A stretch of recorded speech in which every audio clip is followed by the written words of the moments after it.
साथियों, आप सभी का विजय ज्ञान प्लेटफॉर्म पर स्वागत है। यह करंट अफेयर्स वार्ष के 2020 का पहला पार्ट है। इस पहले पार्ट के तहत हम लोग 50 महत्वपूर्ण करंट अफेयर को देखेंगे, जो आपके आगामी पीसीएस 2020 और जो 66वीं बीपीएससी का एग्जाम है या इस जैसे जो अन्य एग्जाम है उसके लिए काफ़ी महत्वपूर्ण होगा। और आप चाहें तो इसका पीडीएफ भी डाउनलोड कर सकते हैं। तो प्रारंभ करते हैं। सबसे पहले हम लोग बात करेंगे ओपन स्काईज ट्रीटी के बारे में। तो यह चर्चा में इसलिए आया कि अमेरिका ने इससे अलग होने की चेतावनी दी है। और यह है क्या, इस ट्रीटी का उद्देश्य क्या है? तो सैन्य गतिविधियों की जांच के लिए यह ट्रीटी बनाई गई थी। जब आपका शांति युद्ध चलता है उस समय। तो इसमें था क्या कि जो इसके सदस्य हैं वो दूसरे देश में जा कर के मतलब हवाई सर्वेक्षण कर सकते हैं कि क्या दूसरा देश ऐसी कोई गतिविधियां, सैन्य गतिविधियां तो नहीं कर रहा है कि आगे चल कर वह युद्ध या अटैक करने वाला हो।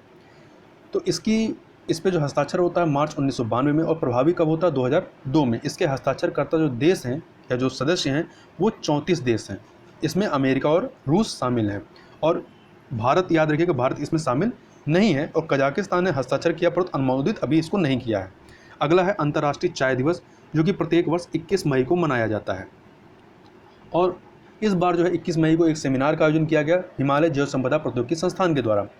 इसमें जो है कांगड़ा चाय पर फोकस था। यह बताया गया कि कांगड़ा चाय में ऐसे तत्व पाए जाते हैं जो कि कोविड-19 जो संक्रमण है उससे लड़ने में काफ़ी उपयोगी साबित हो सकता है। तो कांगड़ा चाय के बारे में याद रखिएगा।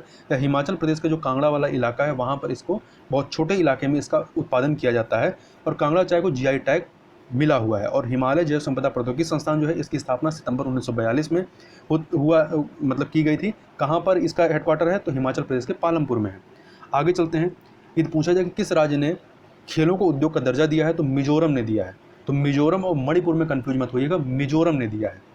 अगला है पुंटियंस सेक्टस। तो पुटियंस सेक्टस क्या है? ये मछली की नई प्रजाति जो कि ताजे पानी की मछली है। इसको कहाँ खोजा गया है? तमिलनाडु के बेलनकन्नी में खोजा गया है। आगे चलते हैं। तो इस पूरे लॉकडाउन के दौरान जो है आप देखेंगे गर्मी के सीजन में शाही लीची और जारदूल आम चर्चा में आए थे। चर्चा में ये इसलिए आया था क्योंकि सब कुछ जब बंद है तो इसके व्यापारी जो हैं या जो इसका उत्पादन होता है इसका व्यापार कैसे किया जाएगा, तो उससे संबंध में था। तो बस यहाँ पे हमें याद रखना है कि शाही लीची जो है यह इसका उत्पादन कहाँ होता है? बिहार के मुजफ्फरनगर में होता है, और इसको 2018 में जीआई टैग दिया गया है। जर्दालू आम यह आपके बिहार के भागलपुर में इसका उत्पादन होता है, और इसको भी 2018 में जीआई टैग मिला हुआ है। अगला है, यदि आपसे पूछा जाए कि मेरा पानी मेरी विरासत योजना किस राज्य की है, तो यह हरियाणा राज्य सरकार की है। अगला है, विश्व मधुमक्खी दिवस प्रत्येक वर्ष 20 मई को मनाया जाता है, और इस वर्ष की जो थीम थी बी इंगेज, बी मतलब मधुमक्खी, तो वी इंगेज।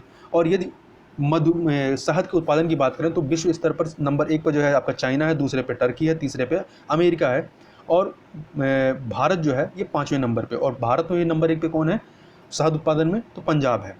इसके अलावा आत्मनिर्भर भारत अभियान के तहत 500 करोड़ रुपए का आवंटन जो है इस क्षेत्र के लिए मधुमक्खी उत्पादन या शहद उत्पादन के संबंध में किया गया है।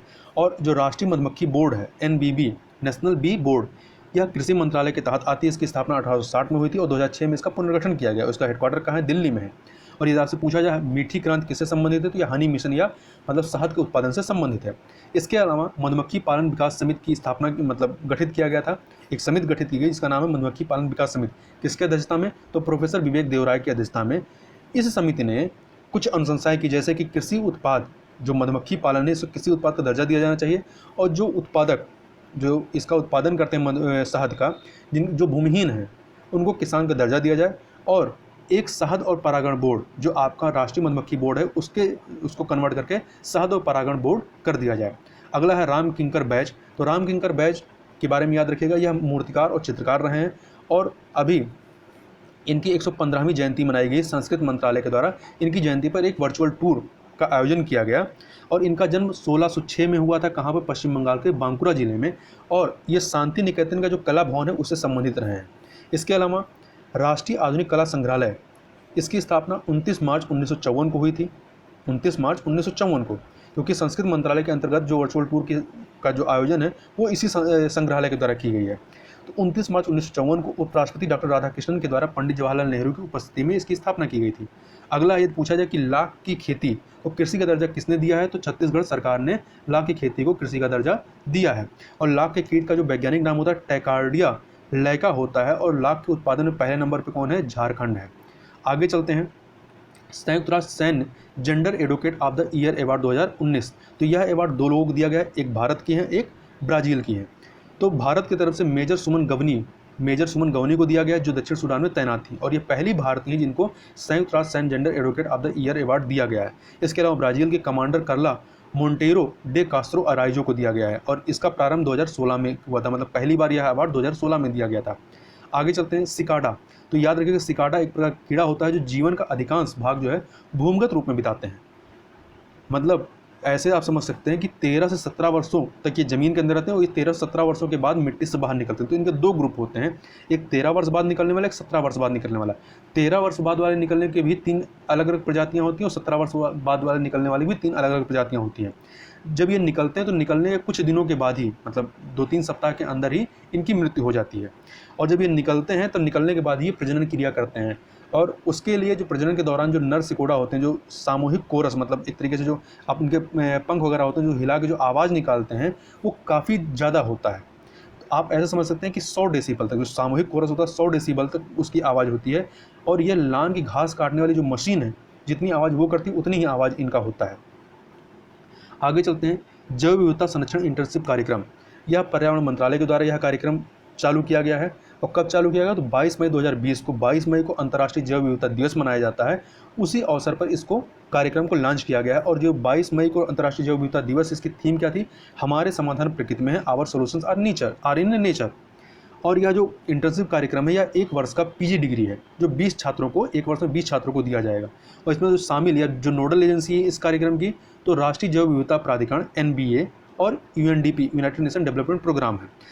यदि हम राष्ट्रीय जैव विविधता प्राधिकरण NBA की बात करें, तो या नेशनल बायोडाइवर्सिटी अथॉरिटी, तो इसकी स्थापना राष्ट्रीय जैव विविधता अधिनियम 2002 के तहत 1 अक्टूबर 2003 को, अधिनियम 2002 का है, स्थापना 2003 में होती है। इसका हेडक्वार्टर तमिलनाडु के चेन्नई में है।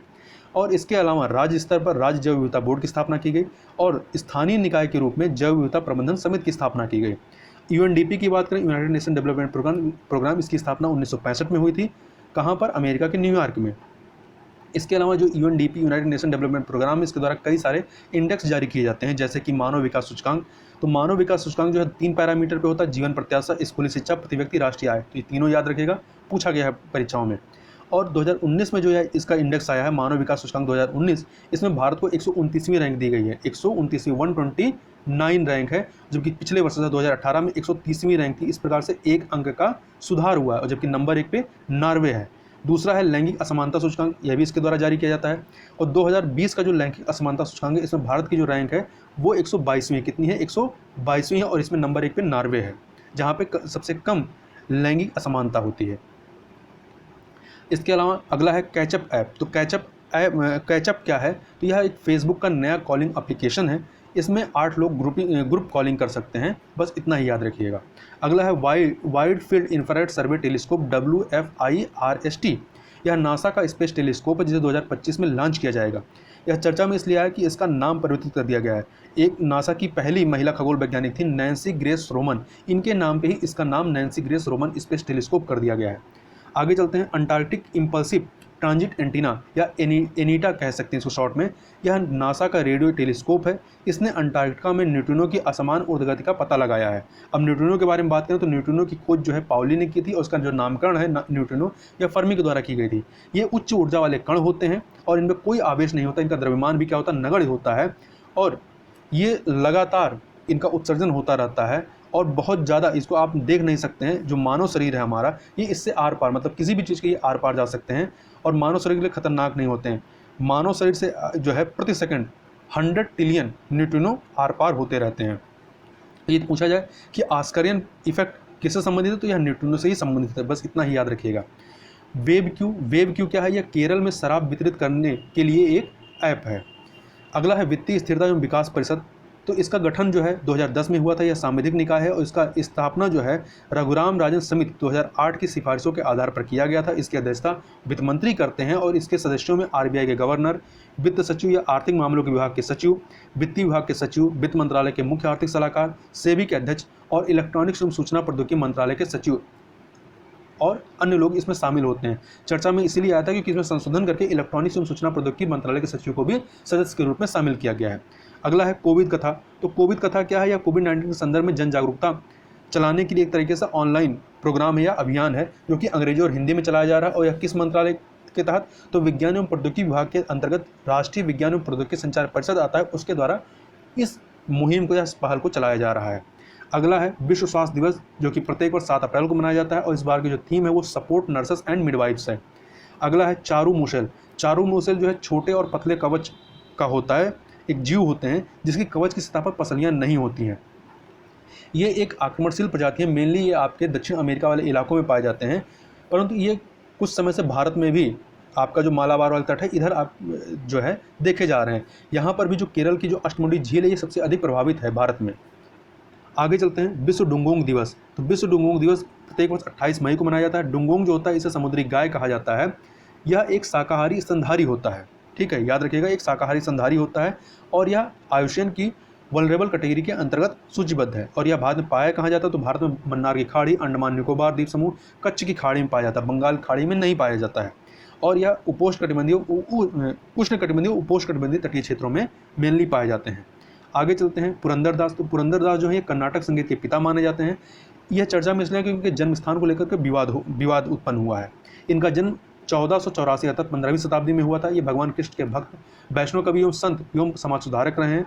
हरिदास परंपरा की शुरुआत इन्हीं के द्वारा की गई और इनका जो असली नाम था वो श्रीनिवास नायक है। ये पहले संत होने के पहले एक व्यापारी थे और नायक जो है ये इनकी उपाधि है। वहाँ पे उस इलाके में जो है व्यापारियों को उपाधि दी जाती है जिसे नायक कहा जाता है। विवाद क्या है, विवाद इनके कुछ लोगों का मानना है इनका जन्म कर्नाटक के मलनाड में हुआ और कुछ लोगों का मानना है इनका जन्म महाराष्ट्र के पुरंदरगढ़ में हुआ है। आगे चलते हैं टिड्डी, लोकस्ट। ये जो टिड्डी जो होती हैं ये उष्णकटिबंधीय कीड़े होते हैं। भारत में इनकी 4 प्रजातियां पाई जाती हैं, रेगिस्तानी, प्रवासी, बॉम्बे और ट्री टिड्डी। इसमें से जो रेगिस्तानी टिड्डी होती है सबसे खतरनाक होती हैं। इसके अलावा याद रखिएगा टिड्डी चेतावनी संगठन LWO इसका हेडक्वार्टर कहाँ है, तो हरियाणा के फरीदाबाद में है। आगे चलते हैं, आगे है एम्फेटामिन टाइप स्टिमुलेंट्स ATS या दूसरा है मेथाम्फेटामाइन। ये दोनों ही क्या है, ड्रग्स हैं। और एक शब्द आता है गोल्डन ट्रायंगल। तो गोल्डन ट्रायंगल क्या है, ये अफीम उत्पादक क्षेत्र और यह कहाँ स्थित है, तो यह थाईलैंड, लाओस, म्यांमार की सीमाएं जहाँ मिलती हैं वहीं पर रूक और मेकांग नदियों का संगम है और ये पूरा इलाका आपका गोल्डन ट्रायंगल कहलाता है जहाँ पे अफीम का उत्पादन कराया जाता है और बांग्लादेश से होते हुए आपके भारत में इसका प्रवेश कराया जाता है। इसके अलावा यूरोपियन कंट्रियों में भी इसको भेजा जाता है। इससे संबंधित ड्रग्स और अपराध पर संयुक्त राष्ट्र कार्यालय, जिसको शॉर्ट में UNODC कहते हैं, इसकी स्थापना 1997 में होती है और इसका हेडक्वार्टर कहाँ है, ऑस्ट्रिया के वियना में। इससे संबंधित एक और है international narcotics control board INCS। यह एक स्वतंत्र एवं अर्धन्यायिक निगरानी निकाय है। इसकी स्थापना 1968 में होती है। इसका भी हेडक्वार्टर ऑस्ट्रिया के वियना में है। आगे चलते हैं bank of board bureau BBB। इस ब्यूरो की स्थापना जो है PJ नायक समिति की सिफारिश पर, यह समिति जो है 2014 में सिफारिश करती है और इसकी स्थापना 1 अप्रैल 2016 को होती है।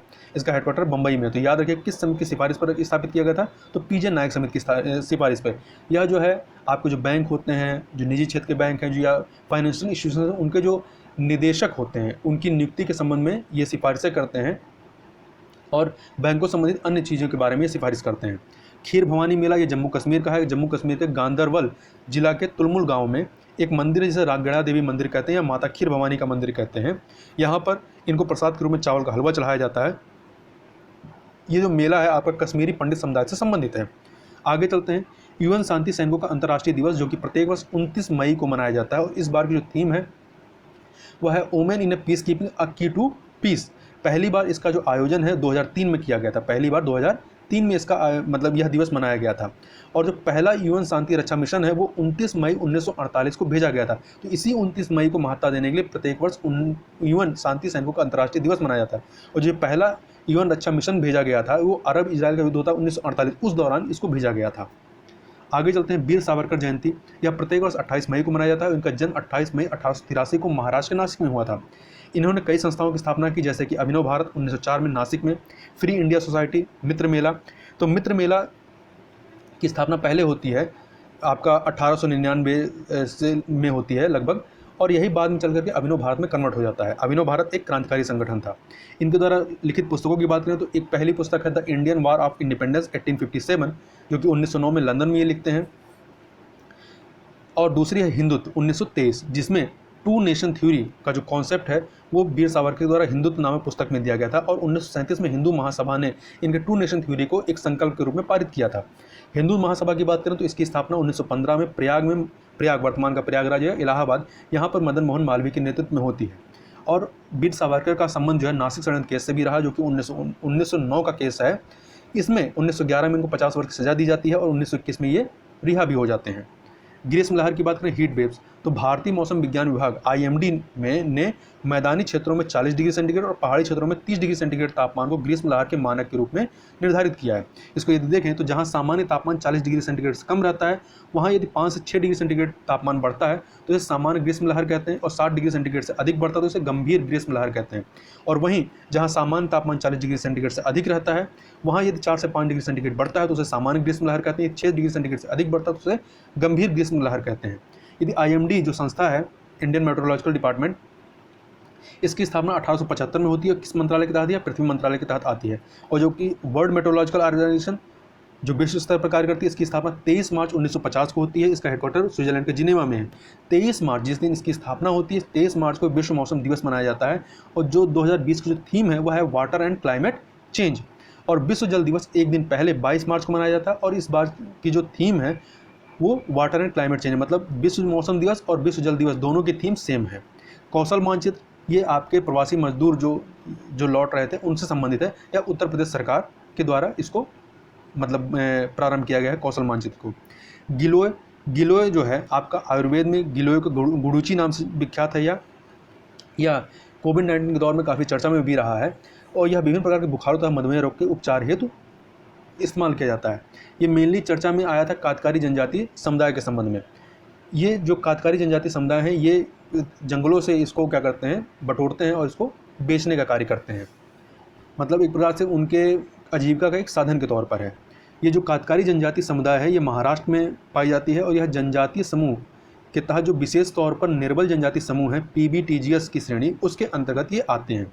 अंग्रेजों ने 1871 में जो अपराधी जनजाति कानून लाया था, उसके तहत इनको रखा था, आपराधिक जनजाति का टैग इनको दिया हुआ था। तो वर्तमान में भी जो आपराधिक जनजाति का जो धब्बा है इनके ऊपर लगा हुआ है। और इनको अन्य नाम जो है कटकारी, कठोड़ी, कठोड़िया से भी जाना जाता है। और इनकी जो भाषा है वो कातकारी भाषा है। कातकारी भाषा मराठी और कोंकणी का मिश्रित रूप है। और वर्तमान में यदि देखें तो ये बधुआ मजदूर के तौर पर कार्य करते हैं। और इनकी स्थिति जो है मतलब काफ़ी बुरी है और इनके पास खाने के साधन नहीं होते हैं, तो इसलिए इनको भोजन में आज भी जो है चूहों को शामिल किया जाता है। और चूहों को समर्पित इनका एक त्यौहार भी है, उंदीवर नौमी। इसके अलावा यदि बात करें विशेष रूप से कमजोर जनजातीय समूह, जिसको इंग्लिश में particularly vulnerable tribal group PBTGS कहते हैं, इसकी स्थापना जो है, इस समूह को जो कैटेगराइजेशन किया गया था 1973 में ढेबर आयोग की संस्तुति पर किया गया था। वर्तमान में 75 जनजातीय समूहों को जो है इस श्रेणी में रखा गया है। और ये 75 जनजातीय समूह आपके 18 राज्यों और एक संघशासित प्रदेश अंडमान निकोबार में पाए जाते हैं। सबसे अधिक जो PBTGS ग्रुप हैं ये आपके उड़ीसा में पाए जाते हैं। अगला है नील नदी पर ग्रैंड रेंसा डैम विवाद। तो यह जो नील नदी पर ग्रैंड रेंसा डैम का विवाद है, यह आपका मिस्र और इथोपिया के मध्य में है। ये जो ग्रैंड रेंसा डैम है यह इथोपिया के द्वारा बनाया जा रहा है। तो मिस्र के द्वारा यह चिंता व्यक्त की जा रही है कि इस डैम के बनने से जो है जो नील नदी का जो जल प्रवाह है ये काफ़ी ज़्यादा प्रभावित होगा। तो इसी को लेकर के यह विवाद चल रहा है। आगे है मोंटेनेग्रो। तो मोंटेनेग्रो जो है यूरोप महाद्वीप का पहला ऐसा देश है जिसने स्वयं को कोरोना वायरस मुक्त घोषित किया है। इसकी प्रशासनिक राजधानी पाडगोरिका है और शाही राजधानी सेंटिजे है। इसको थोड़ा सा मैप में देख लीजिएगा इसकी अवस्थित को। और याद रखिएगा इतना कि यह स्थलबद्ध नहीं है, इसकी सीमा समुद्र से भी लगती है। आगे है इंटर हैम्बे मिलिशिया। यह एक संगठन है। यह डेमोक्रेटिक रिपब्लिक ऑफ कांगो और युगांडा में सक्रिय एक हुत्तू जनजातीय हुत्तू अर्धसैनिक संगठन है। इसकी स्थापना 1990 में की गई थी। तो जो रवांडा नरसंहार है जो 1994 में होता है, उसके मुख्य अपराधी इंटर हैम्बे मिलिशिया संगठन ही माना जाता है। मतलब इसी संगठन ने यह नरसंहार किया था जिसमें तुत्सी, तवा और हुतू जनजाति के लोगों को मारा गया था। सबसे अधिक जो है तुत्सी जनजाति के लोगों को मारा गया था इसमें। आगे चलते हैं ऑपरेशन वार्प स्पीड। ये ऑपरेशन वार्प स्पीड क्या है? ये अमेरिका द्वारा कोविड-19 से निपटने के लिए शुरू की गई एक सार्वजनिक निजी साझेदारी पहल है। बस इतना याद रखिएगा। आगे है Marine Stewardship Council. Marine Steward Council या शिप काउंसिल यह एक स्वतंत्र गैर लाभकारी संगठन है। यह जो काउंसिल है मछली पकड़ने हेतु मानक निर्धारित करने का कार्य करता है। इसकी स्थापना 1996 में हुई थी। हेडक्वार्टर कहाँ है? लंदन में। और यह चर्चा में इसलिए आता है क्योंकि प्रत्येक वर्ष 2 मई को विश्व टूना दिवस मनाया जाता है। टूना क्या होती है? एक मछली होती है, उसी के संदर्भ में इसकी चर्चा हुई थी। अगला है नेशनल कैरियर सर्विस। 20 जुलाई 2015 को इसकी स्थापना की गई थी पंचवर्षीय मिशन मोड परियोजना के तौर पर। और यह श्रम एवं रोजगार मंत्रालय के तहत कार्य करती है। खुदूल क्या है? ये आपका मणिपुर का एक एनजीओ है, एनजीओ की पहल है। ये चर्चा में इसलिए आया था कि इनको कह सकते हैं, इनकी भूमिका को एक तरीके से महत्ता दी गई थी कोविड-19 से लड़ने के लिए। खुदोल का जो अर्थ होता है या आल होता है। इन्होंने मेनली कोविड-19 के दौर में जो है एलजीबीटीक्यू समुदाय के लिए दैनिक वेतनभोगी और एड्स से प्रभावित लोगों के लिए काफ़ी कार्य किया है। आगे चलते हैं। बैंटेल स्कॉर्पियन फिश, इनको कहाँ खोजा गया है? ये मन्नार की खाड़ी के सेतुकराई तट पर इनको पाया गया है। ये जहरीले कांटों से युक्त होते हैं, इनके शरीर में कांटे होते हैं, जहरीले होते हैं। और इनकी खासियत क्या होती है कि ये समुद्र के अंदर भ्रामक स्थिति उत्पन्न करने में माहिर होते हैं। ठीक है, तो इस वजह से जो इनके शिकारी होते हैं वो इनका शिकार कर नहीं पाते हैं। तो अपने शिकारी से बचने के लिए ये ऐसा करते हैं। और इनके रीढ़ की हड्डी में न्यूरोटॉक्सिक विष होता है। जब इनके संपर्क में कोई आता है तो उससे कांटे निकलते हैं और वो उसके शरीर में प्रवेश कर जाते हैं। इसके अलावा central marine fisheries research institute जो है, यह जो शॉर्ट में आप CMFRI कहते हैं, या इसका हेडक्वार्टर कहाँ है? केरल के कोच्चि में। यदि पूछा जाए तो याद रखिएगा। अगला है विश्व दुग्ध दिवस, प्रत्येक वर्ष 1 जून को मनाया जाता है। इसकी थीम क्या है? 20th anniversary of world milk day. 2001 में पहली बार मनाया गया था। और भारत में जो है राष्ट्रीय स्तर पर राष्ट्रीय दुग्ध दिवस मनाया जाता है 26 नवंबर को, जो वर्गीज कुरियन जो रहे हैं, जो कि श्वेत क्रांति के जनक माने जाते हैं, उनके जन्मदिवस के उपलक्ष्य में। मिसाइल पार्क अग्निप्रस्थ, यह मिसाइल पार्क अग्निप्रस्थ कहाँ पे है? पूर्वी नौसेना कमान है INS कलिंग। यह आपके आंध्र प्रदेश के विशाखापट्टनम में है। यहीं पर इसकी स्थापना की गई है। अगला है नंबर 18 फ्लाइंग बुलेट्स। यह एक नया स्क्वाड्रन बनाया गया है। कहाँ पर इसको स्थापित किया जाएगा? तमिलनाडु के कोयम्बटूर के जो सुलूर बेस है वहाँ पर। और ये जो आपका नया स्क्वाड्रन है, इसमें तेजस जो 4थी पीढ़ी का लड़ाकू विमान है स्वदेश निर्मित, इसको इसमें जगह दी गई है। और जो तेजस इसे हॉल ने हिंदुस्तान एरोनॉटिकल लिमिटेड के द्वारा इसको बनाया गया है। और ये जो हॉल है हिंदुस्तान एरोनॉटिकल लिमिटेड है, इसको मैसूर सरकार के सहयोग से बालचंद्र हीराचंद द्वारा 23 दिसंबर 1940 को इसकी स्थापना बेंगलुरु में की गई थी। आगे चलते हैं। विश्व तंबाकू निषेध दिवस, यह प्रत्येक वर्ष 31 मई को मनाया जाता है। अगला है नेस्काम। नेस्काम जो है इसकी स्थापना 1988 को की गई थी। बस इसकी स्थापना याद रखिएगा। अगला है मेरा जीवन मेरा योग। तो यह क्या है? यह एक वीडियो ब्लॉगिंग प्रतियोगिता है जो आयुष मंत्रालय और भारतीय सांस्कृतिक संबंध परिषद ICCR के द्वारा प्रारंभ की गई है। यदि आप भारतीय सांस्कृतिक संबंध परिषद की बात करें तो इसकी स्थापना 9 अप्रैल 1950 को पहले शिक्षा मंत्री, स्वतंत्र भारत के पहले शिक्षा मंत्री मौलाना अबुल कलाम आज़ाद के द्वारा की गई थी। इसका हेडक्वार्टर कहाँ है? नई दिल्ली में। तो यह मेनली जो है विदेशों से जो सांस्कृतिक जो रिलेशन बढ़ाने में इसका काफ़ी ज़्यादा योगदान होता है, मतलब इससे संबंध में यह कार्य करता है। अगला है लोकसभा के नियम 226 और 267। याद रखिएगा, जो संसदीय समितियां होती हैं उनकी बैठकों के संबंध में ये नियम है। चर्चा में इसलिए आया था कि कोविड-19 के दौर में जो लॉकडाउन था उसमें सब कुछ बंद था, संसद भी बंद थी। तो इस वजह से यह मांग की जा रही थी कि जो संसदीय जो समितियाँ हैं उसकी बैठक जो है ऑनलाइन कराई जाए, मतलब वीडियो कॉन्फ्रेंसिंग के माध्यम से। तो उसी के संदर्भ में बात आई थी कि इससे क्या गोपनीयता भंग होने का खतरा रहता है। तो ये जो 266 और 267 नियम है, ये आपके लोकसभा के नियम है, समिति की बैठकों से संबंधित है। अगला है अरब सागर में चक्रवात निसर्ग के बारे में। तो याद रखिएगा, चक्रवात निसर्ग कहाँ पर आया था? अरब सागर में आया था। और इससे जो प्रभावित राज्य हैं महाराष्ट्र, गुजरात रहे हैं। और इंडियन मेट्रोलॉजिकल डिपार्टमेंट, इसकी स्थापना 1875 में होती है, पृथ्वी विज्ञान मंत्रालय के तहत है। अगला है हिंदी पत्रकारिता दिवस, यह प्रत्येक वर्ष 30 मई को मनाया जाता है। 30 मई का दिन क्यों लिया गया? तो 30 मई 1826 को हिंदी का प्रथम समाचार पत्र, जिसका नाम है उदंत मार्तंड, इसका प्रकाशन प्रारंभ किया गया था पंडित युगल किशोर शुक्ल के द्वारा। यह एक साप्ताहिक समाचार पत्र था और प्रत्येक मंगलवार को इसका प्रकाशन होता था। इसके अलावा आधुनिक भारतीय प्रेस का जो प्रारंभ है 1766 में विलियम बोल्ट्स के द्वारा किया गया था। और प्रथम समाचार पत्र जो है जिसका प्रकाशन भारत में किया गया, द बंगाल गजट या द कलकत्ता जनरल एडवर्टाइजर रही है 1780 में जेम्स ऑगस्टस हिक्की के द्वारा।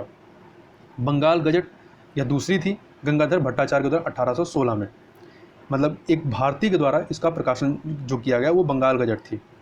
राम मोहन राय, इनको राष्ट्रीय प्रेस की स्थापना का श्रेय दिया जाता है। और इसके अलावा इनके द्वारा जो प्रकाशित महत्वपूर्ण चीज़ें, जैसे 1821 में इन्होंने संवाद कौमुदी बंगाली भाषा में, 1822 में मिरात उल अखबार फारसी में, ब्रह्मनिकल मैगजीन अंग्रेजी में, और 1822 में चंद्रिका का प्रकाशन इनके द्वारा किया गया था। अगला है चैंपियंस पोर्टल। तो चैंपियंस पोर्टल का कुछ लॉन्च जो है 1 जून 2020 को प्रधानमंत्री के द्वारा किया गया था। याद रखिएगा, यह जो पोर्टल है वो MSMEs, सूक्ष्म लघु और मध्यम उद्यम जो होते हैं उनकी समस्याओं के समाधान के लिए या उससे संबंधित है। और इसका जो विकास है राष्ट्रीय सूचना विज्ञान केंद्र NIC के द्वारा किया गया था। इसकी स्थापना तथा राष्ट्रीय सूचना विज्ञान केंद्र की स्थापना 1967 में हुई थी। अगला है महात्मा गांधी राष्ट्रीय ग्रामीण रोजगार गारंटी अधिनियम। यह जो अधिनियम आता है, यह जो मनरेगा कार्यक्रम है, ये 7 सितंबर 2005 को प्रारंभ किया गया था। पहले इसका नाम नरेगा था, बाद में इसमें महात्मा गांधी नाम जोड़ करके मनरेगा कर दिया गया। तो नाम परिवर्तन होता है आपका 2 अक्टूबर 2009 को। और इसी से संबंधित है केंद्रीय रोजगार गारंटी परिषद। तो केंद्रीय रोजगार गारंटी परिषद, इसकी स्थापना मनरेगा अधिनियम 2005 की धारा 10(3)D के तहत किया गया, गठित एक फोरम है। यह करता क्या है, यह मनरेगा के अंतर्गत होने वाले कार्यों के लिए केंद्रीय निगरानी एवं मूल्यांकन प्रणाली की भूमिका निभाने का कार्य करता है। और खास बात इसकी क्या है, इसकी अध्यक्षता कौन करते हैं, तो केंद्रीय ग्रामीण विकास मंत्री, प्रधानमंत्री नहीं करते हैं। तो प्रधानमंत्री से कन्फ्यूज मत हो जाइएगा, इसकी अध्यक्षता केंद्रीय ग्रामीण विकास मंत्री करते हैं। और यह जो मनरेगा कार्यक्रम है वो ग्रामीण विकास मंत्रालय के तहत ही आती है। तो इस प्रकार से यहाँ पर हम लोगों ने 50 महत्वपूर्ण करंट अफेयर को देखा। तो इस वीडियो में बस इतना ही, मिलते हैं नेक्स्ट वीडियो में, तब तक के लिए बहुत बहुत धन्यवाद।